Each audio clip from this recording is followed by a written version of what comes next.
I've got this washing machine for over 2 years now.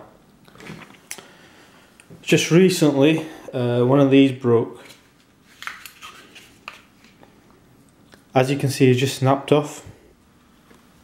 I called Hotpoint because we've got a free 5-year part guarantee. They said they can refit it for over £100. So I went online, looked it up,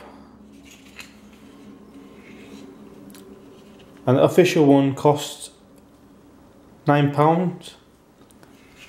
I got 3. These are not genuine, for £6. So I got 3 of them. I think they're quite easy to fit. I think just a push and slide.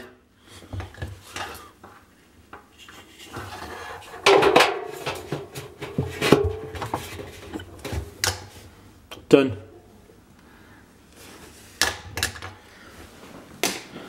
And I've got 2 spares.